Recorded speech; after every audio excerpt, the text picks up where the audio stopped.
Hello everyone. अपन next question करते हैं। ओके, हमारे पास गिवन क्या, हमारे पास गिवन है 6 प्लस लॉग विथ बेस 3/2 और हमारे पास ये एक्सप्रेशन गिवन है। ओके, पूछा इस पूरे एक्सप्रेशन की वैल्यू कितनी होगी। ओके, चलो देखते हैं इस क्वेश्चन को हम लोग कैसे सॉल्व करते हैं। ओके, तो हमारे पास गिवन एक्सप्रेशन है, उसको पहले नोट डाउन कर लेते हैं। ओके, तो हमारे पास यहाँ पे गिवन है 6 प्लस लॉग बेस में हमारे पास है 3/2 और यहाँ पे हमारे पास है 1/3 और √2 और हमारे पास यहाँ पे इनटू में है स्क्वायर रूट के अंदर हमारे पास है 4 - 1/3 √2 इनटू स्क्वायर रूट 4 - 1/3 और √2। इस टाइप से कंटिन्यू होते गया है। कहाँ तक गए? अप टू इन्फिनाइट तक गया, क्योंकि यहाँ पे मेंशन ही मतलब अप टू इन्फिनाइट तक गया। ओके, चलो देखते हैं इसका वैल्यू कैसे निकालेंगे। इस क्वेश्चन को सॉल्व करने से पहले आपको इसकी वैल्यू जाननी पड़ेगी कि एक क्वांटिटी का वैल्यू कितना है। ओके, तो इसको सॉल्व करने का जो कॉन्सेप्ट होता है वो हम आपको बता देते हैं कि इस टाइप के क्वेश्चन को कैसे डील करना है। ओके, तो अपन क्या करते हैं, जो चीज़ हमारा बार बार रिपीट कर रहा है, आप यहाँ पे गौर कर सकते हो, ये जो हमारा क्वांटिटी है, एक क्वांटिटी बार बार रिपीट कर रहा है। जरा गौर से देखो, जो हमारा ए वाला आया है फिर से ए वाला रिपीट मारा है, सिमिलरली फिर से हमारा इधर आगे रिपीट करेगा। तो हम लोग क्या करते हैं, इस पूरे क्वांटिटी को बाहर निकालते हैं, मानते हैं किसके बराबर है, मान लेते हैं एक्स के बराबर। ओके, तो इसको मानते हैं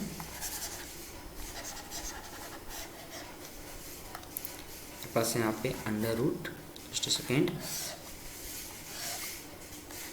और माइनस लोग लेट करते हैं x is equal to under root 4 - 1/3 √2 into under root 4 - 1/3 और √2 इनटू यहाँ पे हो जाएगा हमारे पास 4 - 1/3 और √2। इस टाइप से बढ़ते गया। ओके, अब इससे आगे बढ़ने से पहले एक छोटा सा कॉन्सेप्ट बताते हैं आपको। लेट सपोज करो कि आपके पास एक पूरा मतलब ऐसे सपोज करो कि एक बहुत बड़ा समंदर है, ठीक है। उसमें से यदि हम लोग एक मग पानी निकाल लेंगे तो क्या उस समंदर के पानी में कुछ अंतर आएगा? क्या उसका पानी कम हो जाएगा? बिल्कुल नहीं। मतलब इस टाइप से यहाँ पे भी है। ये जो हमारा एक्सप्रेशन है ना, ये एक्सप्रेशन जो हमारा है ये बार बार रिपीट मार रहा है। आप देख सको ये बार बार रिपीट मार रहा है। उसमें से यदि मान लेते हैं कि पहला वाला जो टर्म है, लेट सपोज करते हैं इस टर्म को हटा देते हैं, इस टर्म को हम लोग कंसिडर नहीं करते हैं, तो ये जो हमारा क्वांटिटी ये वाला बचा, क्या ये एक्स के बराबर होगा कि नहीं होगा?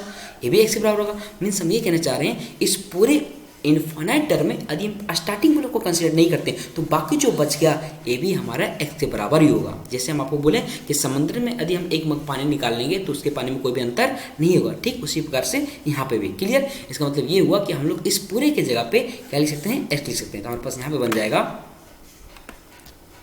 जाएगा x is equal to square root 4 - 1/3 √2 और इस पूरे से क्या लिखेंगे हम लोग, एक्स लिखेंगे तो यहाँ पे हो जाएगा हमारे पास इनटू में एक्स। क्लियर? ओके, अब अपन क्या करते हैं, दोनों तरफ स्क्वायरिंग करते हैं। तो स्क्वायरिंग करने से क्या बचेगा हमारे पास, x square is equal to 4 - 1/3 √2 x. Clear? Okay, उसके बाद आगे बढ़ते हम लोग और हम लोग क्या करते हैं, यहाँ पे नीचे कुछ नहीं तो एलसीएम लेते हैं। तो हमारे पास यहाँ बन जाएगा x square is equal to 4 into 3 √2 हो जाएगा हमारे पास 12 हो जाएगा, 12 और √2 माइनस एक्स डिवाइड बाय 3 √2। इसको फर्दर सिंप्लीफाई करते हैं तो हमारे पास बन जाएगा यहाँ पे 3 √2 एक्स स्क्वायर माइनस से प्लस एक्स हो जाएगा और माइनस 12 √2 बन जाएगा। क्लियर? Equal to 0। ओके, अब अपन क्या करते हैं, यहाँ पे फैक्टर करते हैं। तो यहाँ पे फैक्टर करते हैं तो हमारे पास बन जाएगा यहाँ पे 3 √2 x square plus 9x minus 8x minus 12 और √2 इक्वल टू 0। ओके, अपन क्या करते हैं, यहाँ से कॉमन निकालते हैं। क्या कॉमन निकालते हैं, हम लोग निकालते हैं 3x कॉमन निकालते हैं। तो हमारे पास बच गया यहाँ पे और √2x और यहाँ पे बच गया हमारे पास प्लस 3। ओके, अब इससे क्या करते हैं, हम लोग कॉमन निकालते हैं -4 और √2। तो हमारे पास यहाँ पे बच जाएगा और √2x plus 3 equal to 0। Okay, हम लोग देख सकते हैं कि एक क्वांटिटी और एक क्वांटिटी दोनों में कॉमन है, तो फर्दर कॉमन निकालते हैं। तो हमारे पास बचेगा यहाँ पे √2x प्लस 3 इंटू हमारे पास हो जाएगा यहाँ पे 3x minus 4 √2 equal to 0। Okay, तो अपन क्या करेंगे, यहाँ पे दोनों का प्रोडक्ट 0 है तो आइदर हमारा ये 0 होगा या फिर हमारा ये 0 होगा।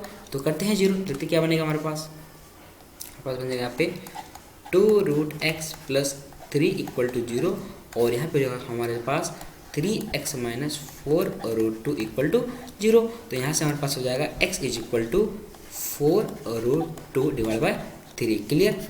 और यहाँ पे हमारे पास हो जाएगा x is equal to -3/√2, okay.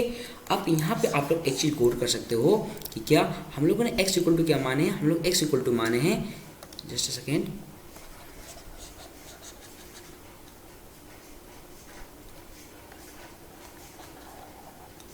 Okay. हम लोग यहाँ पे x इक्वल टू क्या माने, ये हमारी जो क्वांटिटी क्या हमारे पास है, ये स्क्वायर रूट में, देख सकते हो पूरा क्वांटिटी क्या है हमारा स्क्वायर रूट में। और आपको पता होगा कि स्क्वायर रूट का वैल्यू कभी भी नेगेटिव नहीं हो सकता। इसका मतलब ये हुआ कि इस x का वैल्यू भी कभी नेगेटिव नहीं हो सकता। इसका मतलब ये हुआ कि जो हमारा a वैल्यू आया है, इस वैल्यू को हम लोग क्या करेंगे, रिजेक्ट कर देंगे, क्लियर। क्यों रिजेक्ट कर रहे हैं, क्योंकि हमारा एक्स वैल्यू कभी नेगेटिव नहीं हो सकता। तो हमारा एक्स वैल्यू क्या हो जाएगा, ए वाला हो जाएगा। अपन क्या करते हैं, इस एक्स वैल्यू को पुट करते हैं, कहाँ पे पुट करेंगे, हम लोग इस एक्स की वैल्यू जो यहाँ पे आया, इसको हम लोग यहाँ पे इसके जगह पे पुट करेंगे, क्योंकि हम लोग इसको एक्स माने थे, तो हम लोग इसके जगह पे एक्स की वैल्यू को पुट कर देंगे, ओके। चलो तो देखते हैं आगे हमारा क्या बनेगा। तो लिखते हैं यहाँ पे, हमारे पास यहाँ पे हो जाएगा 6 प्लस log बेस हमारे पास है 3/2 और यहाँ पे हमारे पास है 1/3√2 इंटू हम लोग एक्स वैल्यू पुट करते हैं, हमारे पास कितना आया 4√2 डिवाइड बाय 3, ओके। तो हमारा ए वाला टर्म और ए वाला टर्म कैंसिल हो गया, तो हमारे पास क्या बचा यहाँ पे, तो हमारे पास यहाँ पे बन जाएगा 6 प्लस log बेस में 3/2 और यहाँ पे हमारे पास हो जाएगा 4/9, क्लियर। अब हम लोग इसको ऐसे लिख सकते हैं 6, just a second, 6 plus log base हमारे पास है 3/2 और इसको हम लिख सकते हैं 2/3 का होल स्क्वायर, ओके। अब इससे आगे बढ़ने से पहले आपको एक प्रॉपर्टी याद दिला देते हैं। आप लोग पढ़े होंगे कॉन्सेप्ट में, क्या पढ़े होंगे कि यदि मान लो यहाँ पे ऐसे रहेगा log m की पावर n विथ बेस मान लेते हैं a रहेगा, तो जो पावर होता है ये हमारा बाहर निकल जाता है इस टाइप से, n log m with base A, clear. तो इस कॉन्सेप्ट का हम लोग यहाँ पे यूज़ करने वाले, तो हमारा ये पावर का हो जाएगा बाहर आ जाएगा, तो हमारे पास यहाँ पे बन जाएगा 6 प्लस 2 log, यहाँ पे हो जाएगा 2/3 और हमारे पास बेस में कितना है 3/2, क्लियर, ओके। इससे आगे बढ़ने से पहले एक और छोटा सा कॉन्सेप्ट हम आपको याद दिला देते हैं, वो क्या है, वो ये है कि आप लोग पढ़े होंगे लॉग में, यदि मान लेते हैं यहाँ पे रहेगा log और यहाँ पे मान लेते हैं a रहेगा और बेस में क्या रहेगा b रहेगा, ओके।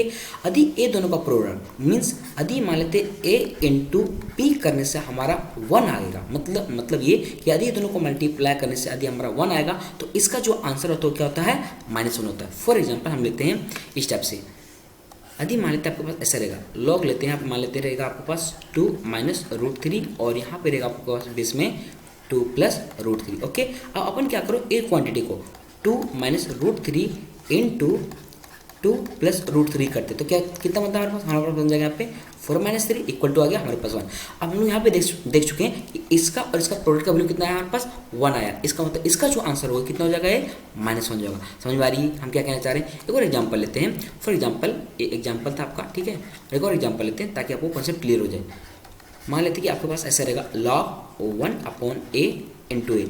अब यहाँ पे 1/a और इंटू ए करो, कितना आ रहा है हमारे पास, आ रहा है 1, इसका आंसर कितना हो जाएगा -1, क्लियर, ओके।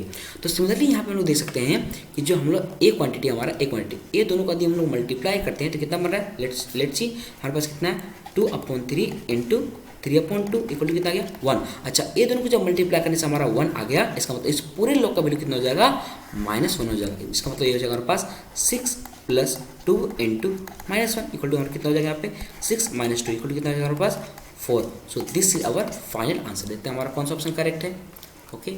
तो इंटीजर टाइप है तो हमारा आंसर कितना हो जाएगा, हमारा आंसर हो जाएगा 4, ओके। चलो बाय बाय।